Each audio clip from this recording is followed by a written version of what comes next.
I'm Linda Hirsch, and this is EdCast, a program created and produced by educators for everyone interested in education. Welcome back to a new season of EdCast. There is so much happening in education, and we look forward to exploring these issues with you in the months ahead. To begin our season, we're turning to one of the most important forces in education, great teachers. Most of us can remember a teacher who made a significant impact on our lives. Great teachers motivate and empower, and today EdCast celebrates some truly outstanding ones, winners of the 2025 Flag Award for Teaching Excellence. The Flag Award recognizes outstanding New York City public school teachers who inspire through their creativity, passion, and commitment. Each year, one grand prize winner in each borough receives a $25,000 unrestricted cash prize, and finalists receive $10,000. Additionally, the winning teacher schools receive $10,000, and each finalist school receives $5,000 to be used for arts-based initiatives. The award, founded by Glenn and Amanda Furman, is funded by the Flag Foundation for Excellence in Education and the Furman Family Foundation.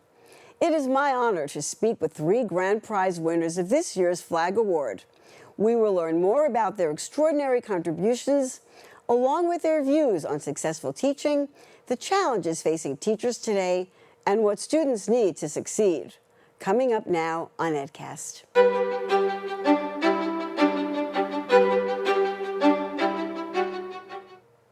Joining me today are Alana O'Donnell, Kenrick Small, and Alhassan Suso, grand prize winners of the Flag Award for Teaching Excellence. Alana O'Donnell is a special education teacher at P177Q, the Robin Sue Ward School for Exceptional Children in Fresh Meadows, Queens. She holds a BS in Psychology and Early Childhood Education with an MST in 7 through 12 Special Education. She is completing her second master's in literacy and teaching English to speakers of other languages. Alana believes that students learn best through hands-on experiences and task-driven projects, such as the Urban Farm program she developed, centered around a chicken coop, and the Pink Lady Social Group for young women with disabilities. Kenrick Small is a business and entrepreneurship teacher at Manhattan Business Academy, building the school's business curriculum and securing career and technical education certification. He has developed corporate partnerships, internship opportunities, and financial literacy programming. As coordinator of student affairs, he organizes extracurricular activities, including Career Week. Outside of Manhattan Business Academy, Kenrick Small is the founder of Brooklyn Scholar Athletes, a nonprofit that combines academics, sports, and mentoring to support student growth. Alhassan Suso is a veteran teacher at International Community High School in the South Bronx, where he teaches history, government, and economics. He seeks to empower newly arrived immigrant students through innovative, relationship-driven instruction. His pedagogy draws on his own experience as a visually impaired immigrant from the Gambia. His morning class life skills program significantly raised the school's graduation rate. Alhassan was named the 2019 New York State Teacher of the Year and is recognized as one of the top 50 educators in the world by the Global Teacher Prize. Thank you all so much for joining me today. Let me begin again by expressing my congratulations to each of you on winning this very prestigious award, which recognizes teaching excellence. And as I said, I can't think of a better way of opening up a season of EdCast than by celebrating teachers and the work that you do. So what we'd like to do today is to hear about your teaching experiences, what you think students need to know and have to succeed, and what are some of the challenges that teachers are facing today. What I wanted to ask each of you first is, what did it mean to win this award? Kenrick, let's start with you. What did it mean? It was a great honor, to be recognized by your peers and fellow administrators, for the work on education. Came as a total surprise, but it definitely felt rewarding, the fact that, we've been teaching for so long. I've been teaching for 22 years myself. So, you don't do it for recognition, you don't do it for an honor, but to be recognized by your peers and your fellow, colleagues for the hard work that you do felt very rewarding. Great. And how about you, Alana? How did it feel? What did it mean to you? It was amazing, and it still is amazing. But I think I really appreciated the fact that it was a parent that nominated me, and no matter what happened, win or lose, I won. A parent saw the value in what I was doing in the classroom and respected it enough to sit down at their computer on a Friday night and just say these lovely things about me, and to be sitting here with these gentlemen and their accomplishments, I'm like, oh. So it's been a thrill, and it's been thrilling for my students because they're nonverbal, but they get to experience this right along with me. So that's been great. That's terrific. And how about you, Hassan? Yeah, for me, it's a deep sense of gratitude, because when you win an award like this, it's not just a win for you, but a win for your community. And I was nominated by my mentor, the person who mentored me my first year of teaching. So she saw my growth over the past 13 years of being at the school. Now, we all need in life someone to believe in you. And this is a woman who deeply believed in my work, and went out of her way to nominate me for this award. And the day of the celebration, the joy that you see among the students and within the community is priceless, because it shows the community and the world that our school is doing something meaningful, and that is something we should all take pride in. That's wonderful. And when people nominate you for an award like this, you are right. They have to write a pretty lengthy application. This was a juried award, so this was very meaningful, I know. Alana, let's start with you and hear a little bit about the work that you do at the Robin Sue Ward School for Exceptional Children. Tell us a little about your students and what are some of their challenges. So our student population is mild to significant disabilities. My class, I have students with autism, different levels on the spectrum.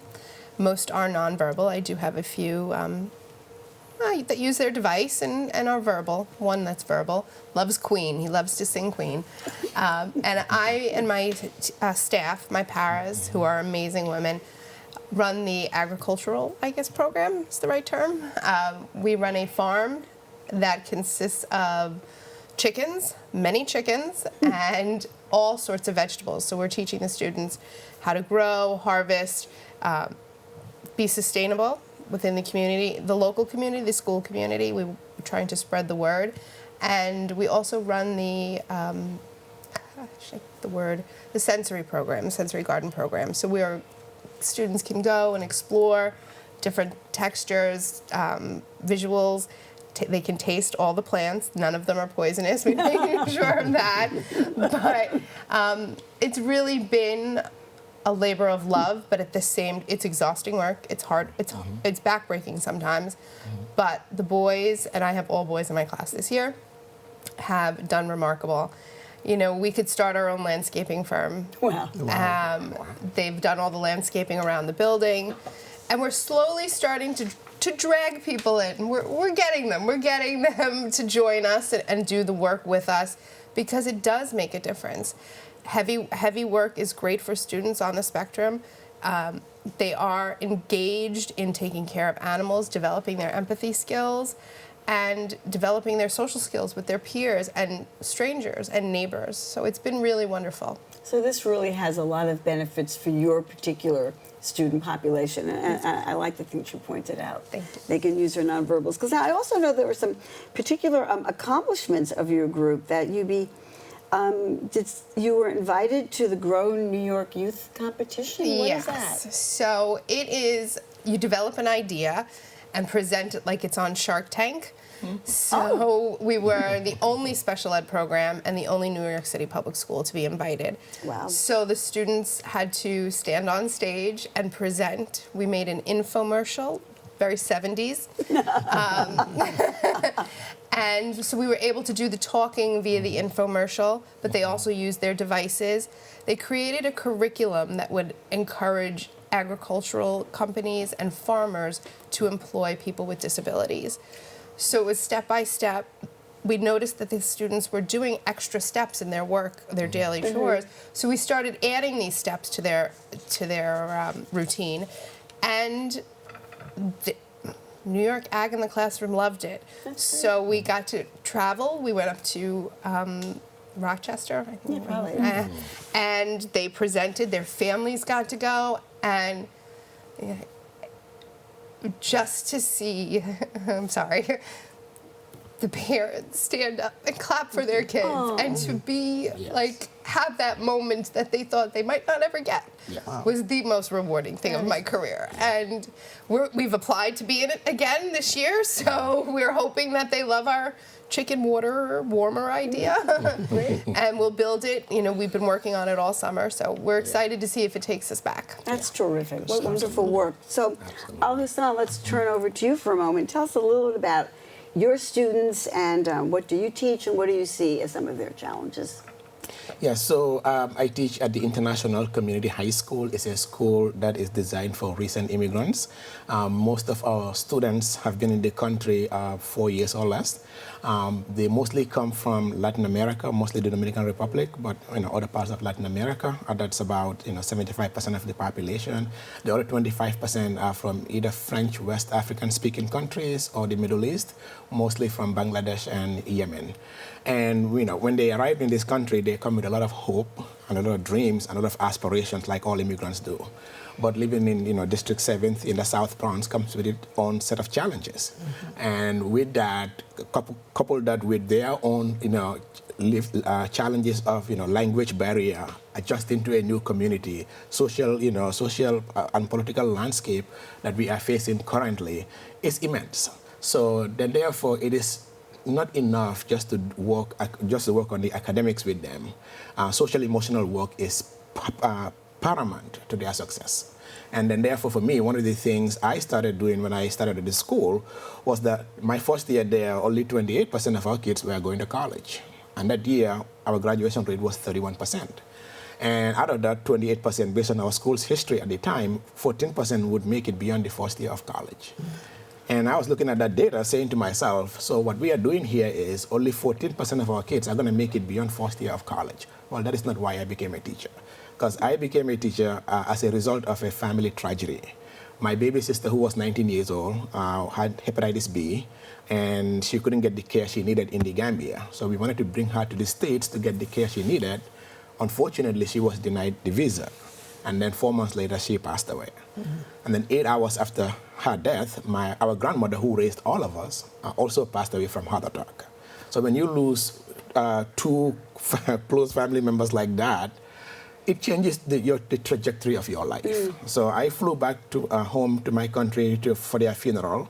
But when I returned to the U.S., that's when I knew exactly what I wanted to do with my life. This was my first year at college. I had no idea what I wanted to study. But then I then decided that I was going to pursue immigration law with the goal of empowering young immigrants and helping immigrant families. So when I finished my undergrad, took the LSAT, I was in the process of putting my law school application together when my pre-law advisor asked, why do you actually want to become a lawyer? So I told her the story of my family and everything we had been through.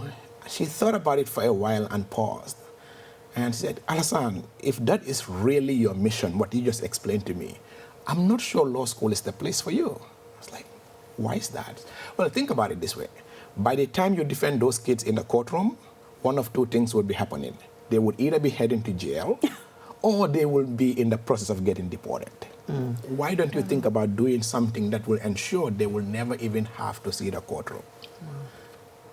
I was like, well, you should have told me that 3 years ago. Okay, you were told. Seems like it wasn't within enough time. So. Yeah, exactly. Not after taking the LSAT, come on. Yeah, that's true, all right. So, but she was right. So and I'm just glad that 13 years later, instead of defending them in the courtroom, I prepared them for a successful future. So tell us a little bit about the morning class and how its impact on graduation, had a tremendous impact on graduation. So morning class was my reaction to the data that I just explained. So when this was my second year, when I discovered all these numbers, I decided to put together this program and presented the idea to my principal. I told her though, but it's built on 5 components. I'm a big believer that success starts with the mind. If you have the right mindset and attitude, very likely you'll make it in life. Once you have that, you have to have a clear vision and goals for your future. And then develop the skills that are needed, such as communications, financial literacy, and leadership skills. So those 5 components are what make up the morning class. So when I put this together, I presented the idea to my principal. She evaluated everything, the curriculum, and said, wow, this is so brilliant. There's only one problem. you want to do it as a before school program. Yes. You know our kids are notorious for coming to school an hour late. What makes you think they're going to come in an hour early? So I said, I don't know. I would. So I don't know. I said, but I do know one thing though. We all spend time where we see value. If these kids happen to see value in this program, I'm sure they will show up. And did they? Yes, they did. Okay. Long story short, the first year of the program, 30 kids signed up. 100% of them ended up graduating. 100% went on to college. Yes. And then 5 years later, 5 years into the program, 70% of our graduating seniors were coming to school an hour early. Wow. That's That amazing. took care of our attendance problem because these kids are in the building before the teachers. Wow. So that is how our attendance, our graduation rate, because our biggest challenge was attendance. So now the kids are in the building before the teachers. Therefore, it helped to boost our graduation rate from 31% to 84.9% in 5 years. That's amazing. Congrats. And you did say something that we'll be getting back to in this program, and that is if students see something of value, they will respond to it, and that's really amazing. So that is like a wonderful accomplishment. Let's turn to Kenrick now. Tell us about what's been happening over in the business world. Well, so much great work that's going on at my colleagues' two schools, so they're doing some wonderful work. I'm at Manhattan Business Academy. Tell us about that school. I've been there 11 years, and Manhattan Business Academy is a career and technical education school, otherwise known as CTE. And at CTE schools, we focus on a particular discipline. Our discipline is entrepreneurship, finance. And at our school, many of our young men and women learn about entrepreneurship, how to start a business, how to create a business, and they also learn a lot about financial literacy. One of the great things about my school is we have various corporate partners. So while they're learning these activities, many of our corporate partners are integrating some of the things that they do on a particular job. So whether it be finance, whether it be marketing, they get to work with CEOs, directors of different departments in these different corporations and learn firsthand what these companies do, and also do it in a hands-on way. So the curriculum that we have a 3-year sequence. They learn about computer applications, learn how to operate a computer, learn how to create resumes, cover letters, and then their junior year they take entrepreneurship, which is the class I teach, where they basically they learn how to write a comprehensive business plan. So students learn all the elements of a business plan, and they actually got to present that business plan in front of a group of judges. Their senior year, they take what is called virtual enterprise. So that's our capstone business course where they actually do a hands-on business throughout the entire year. So it's not really a class, it's really a simulated business that they operate. And along with these programs and these classes, they got the opportunity to take college classes at BMCC and Baruch, which I also teach a business class at BMCC.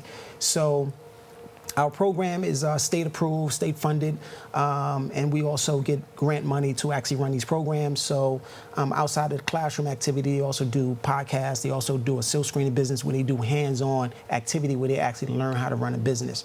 So it's a very rewarding experience. I think one of the best unique things about our school is that students do hands-on activities where they can see tangible things as it relates to business and apply it in the real world. So similar to like Alana was saying earlier, students are learning how to do taxes. They learn how to, invest with the stock market game. They also learn how to do a marketing plan. So they're doing tangible activities and assignments that could apply to the real world. And you have been the person who's implemented a lot of this at the school. So when I first got to MBA, we didn't have a business curriculum or program at all. So it was built from the ground up.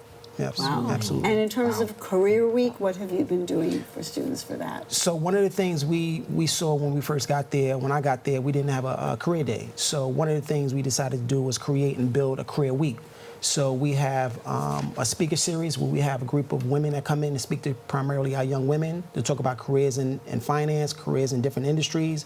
And we felt it was important because a lot of women are doing some phenomenal things in the field of business and other areas, and we felt like young women need to see that, particularly women of color. We have a lot of Latino women and young women in our school. We also have a strong Dominican population and women of color from different countries. So we say, let's find women in industry that look like them. Perfect. So we was very intentional when we invite different people from different career paths that they're in the industry, but they also are women of color, so they can identify with.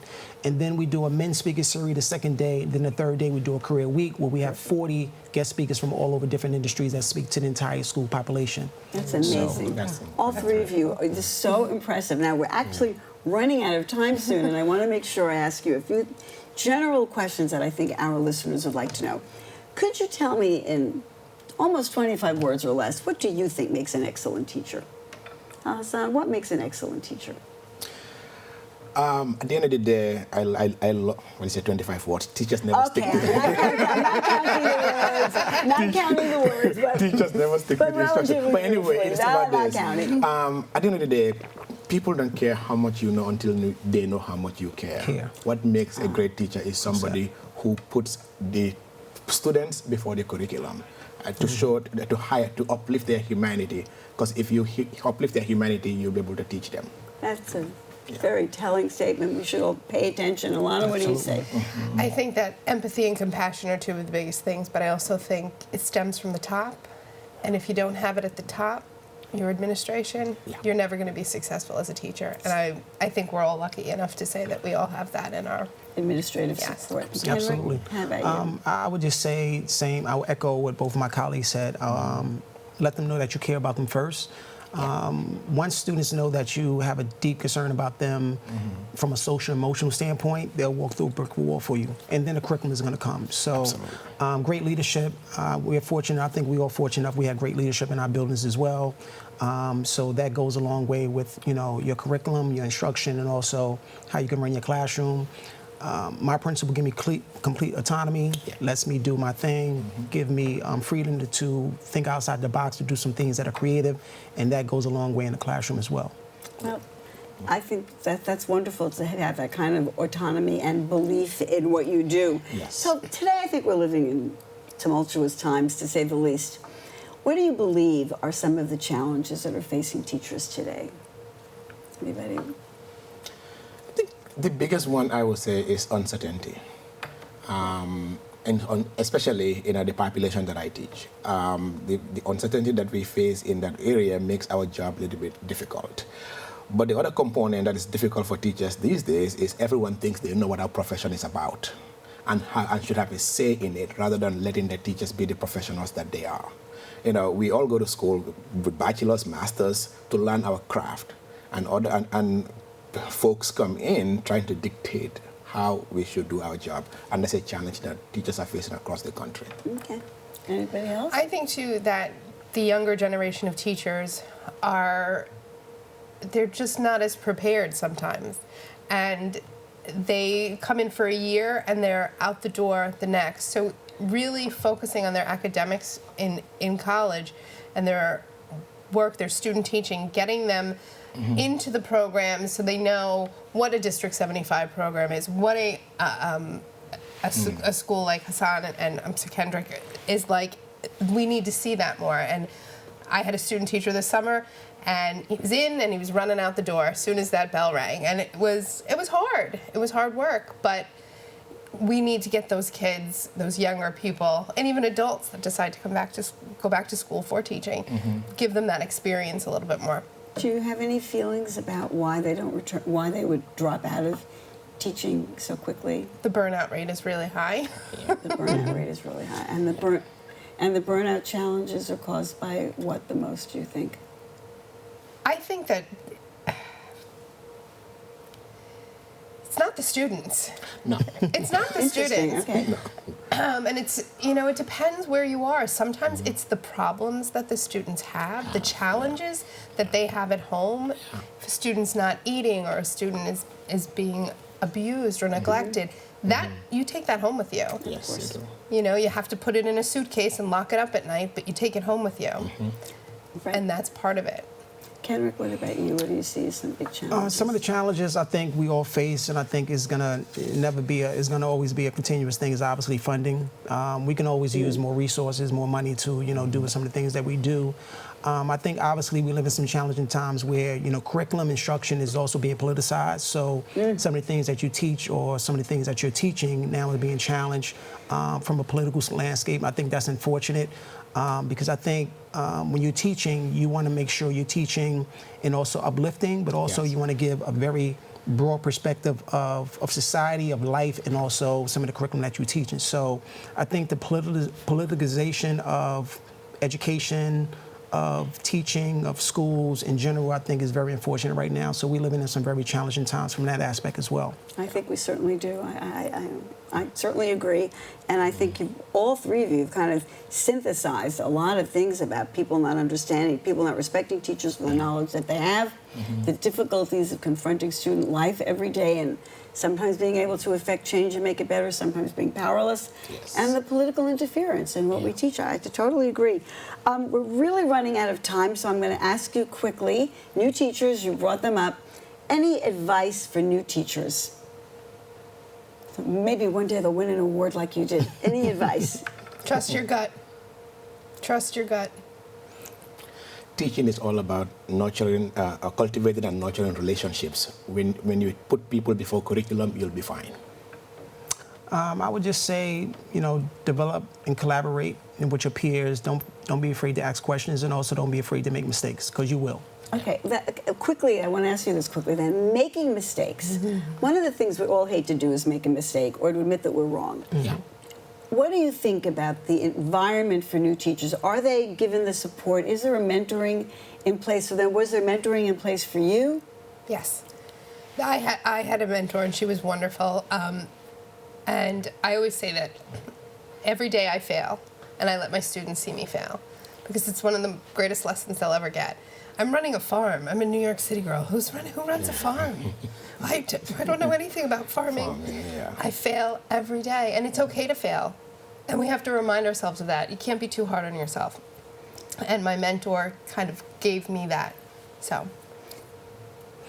And the rest of you, same idea of owning it? Yeah, I would say definitely own it. Definitely seek out help. Having a mentor is very important. I was fortunate enough to have some great mentors in my life in the education field, from principals, assistant principals, to teachers themselves, and never, like you said, never be afraid to make mistakes and own it, and learn from it. So I think that's very important. I really want to thank the three of you for joining me today. As I said at the outset, celebrating teachers is what EdCast is about, and this is a wonderful way to start our new season or semester. It's always a semester with me. So thank you again, Al-Hassan Suso, Kenrick Small, Alana O'Donnell. That's it for this edition of EdCast. It's a new semester, so sharpen those pencils and join us for a new season of conversation and insights about what's making news in education today. There's a lot happening out there. Thanks for watching, and see you next time.